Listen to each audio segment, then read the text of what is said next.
What's going on YouTube? WizKid Gaming coming at you. Got another build video for you guys today. Today we're going to look at the Stamina Warden. What I got here is a PvP Stamina Warden build. This is what I roll in Citadel and Battlegrounds and the Imperial City.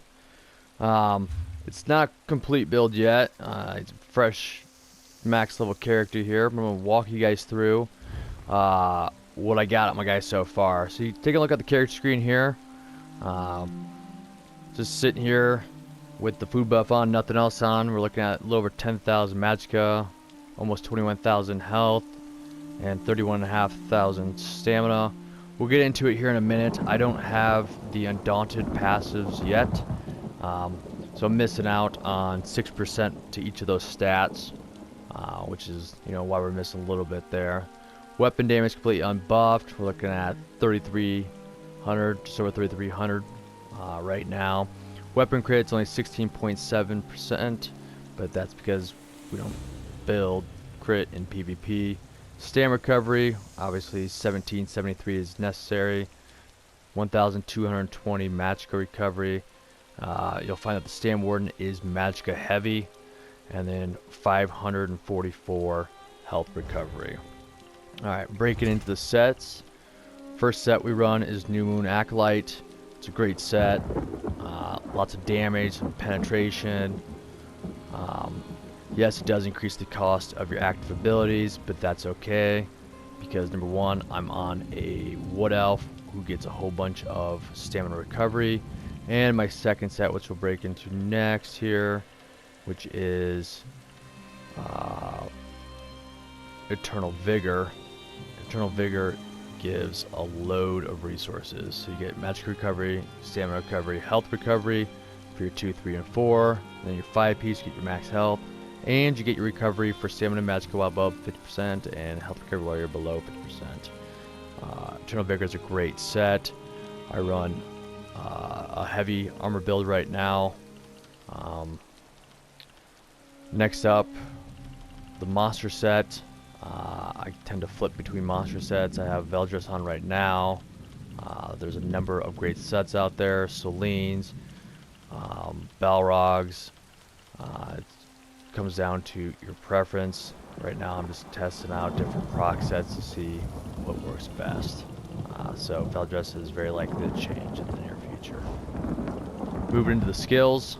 On the front bar, we run Subterranean Assault. It's a must. It's awesome burst damage, and it pops twice. So you just hit the button once. After 3 seconds it pops. Then after another 3 seconds it pops again. Does a lot of damage. It's a must to have. Arctic Blast. Well, that's my front bar. It's a great heal over time, plus an initial burst heal. And then in addition to that, it does frost damage to people around you. And then what we'll see here in a second with the passives is that frost damage can actually rope people in place. Next up, Bird of Prey. So for having this slotted, you get my Berserk at all times, which is a 5% damage increase, which is huge. Plus when you pop Birds of Prey, you get 30% movement speed. This is huge right here for Stam users. More so magic users, your mobility is your key to success. Stam Swords have Hurricane, which provides them with movement speed. Stam Wardens have Birds of Prey, which provides them with movement speed. I tend to keep this up almost the entirety of the time. When I'm fighting, you can outflank those you're fighting. You can get away if you need to get away from just about anyone except for maybe a Mag Sork. It's just an excellent ability to have. Next up, Executioner. Huge damage when they're about 35% health and below. Really it starts scaling at 50% health, but when you get them down to about 35%, just starts spamming that. Piece of cake. Dizzying Swing. Great damage doing ability. It's got that cast time of 0.8 seconds, which makes it a little bit difficult to use, but it's still a really great ability. You hit him the first time, sets him off balance. You hit him a second time, and it stuns them for 2 seconds, which is awesome. Ultimate.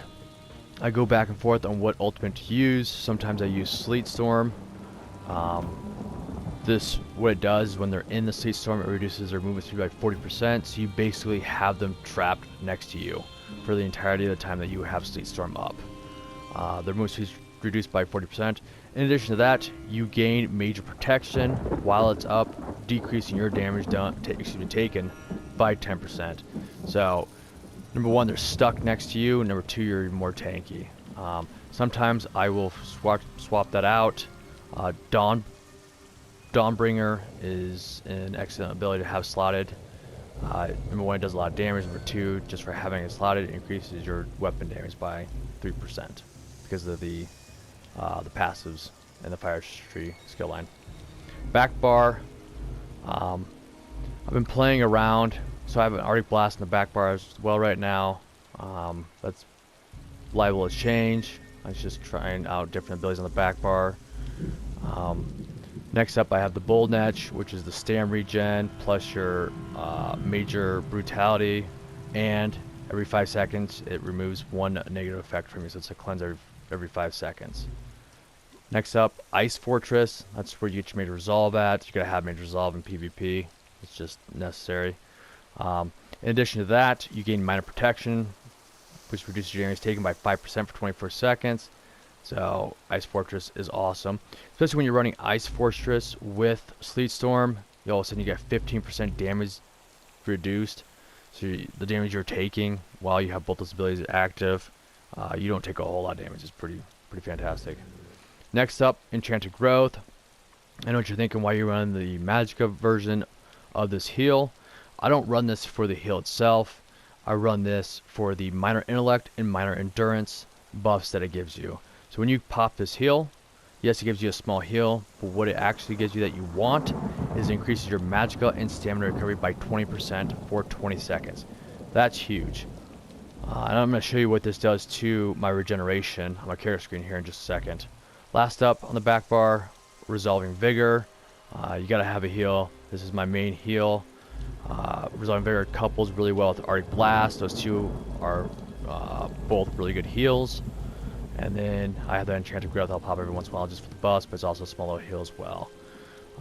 Of course, Animal Companion skill tree. When you cast an Animal Companion skill, let's find out. Anytime one of your Animal Companion skills end, you are healed for 1,272 health as well. So, looking at your Animal Companion skills that you use, your Subterranean Assault, when that expires, you get healed. When your Bold Netch expires, you get healed. When your Birds of Prey expires, you get healed.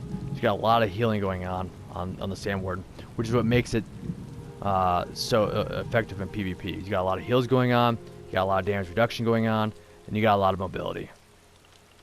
Alright, so I want to show you guys what Enchanted Growth does to my resources when I pop it. So here we go, we'll pop it real quick. Go back to my front bar, and let's look at the character screen. So right there, with just Enchanted Growth on, my stamina recovery is 2,052. Magic recovery is 1,414. Being at over 2,000 resources for stamina recovery, it's very difficult to run out of stamina. I mean, you're basically have to roll dodge continuously to run out of stamina. If I am having stamina problems, I can pop a potion, which give me some resources back as well. Plus, that's another source of stamina recovery. No, they don't stack, but it's nice to have multiple sources to gain recovery from. So this is my Sand Warden PvP build. Now again, it's a baby tune, just created him. I made Wood Elf because of the passive changes that are coming up here at the next update next week. I think Wood Elf is going to see a lot more playtime in PvP. So yeah, there it is. Thanks YouTube.